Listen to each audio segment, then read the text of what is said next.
Copa আমেরিকার শিরোপা জয় করে আন্তর্জাতিক ফুটবল থেকে বিদায় নেবেন অ্যাঞ্জেলো ডি মারিয়া। এর প্রায় 1.5 মাস পরও আবারও বিদায় নিতে যাচ্ছেন তিনি।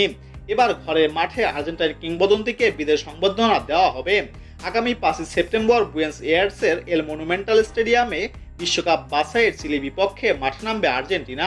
সেই ম্যাচের আগে জাতীয় দলের সতীর্থ এবং ঘরের মাঠে ভক্তদের কাছ থেকে বিদায় সংবর্ধনা গ্রহণ করবেন তিনি।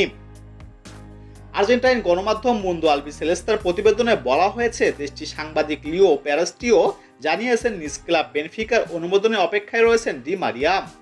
যদিও এর আগে জানানো হয়েছিল চিলি বিপক্ষে এই ম্যাচে মাঠে নামার কথা ছিল তার, তবে আর্জেন্টাইন সাংবাদিক লিও প্যারাস্টিও জানিয়েছেন চিলি বিপক্ষে খেলবেন না ডি মারিয়া, শুধু সদ্যজয়ী কোপা আমেরিকার ট্রফি নিয়ে মাঠে প্রবেশ করবেন তিনি। এদিকে আর্জেন্টিনার প্রধান কোচ লিওনেল স্কলানি জানিয়েছেন, দলের জন্য ডি মারিয়া যে অবদান তার জন্য এমন শ্রদ্ধা পেতেই পারেন তিনি। আর্জেন্টাইন জাতীয় দলের প্রধান কোচ বলেন, ডি মারিয়া প্রাপ্য সম্মান পাবেন।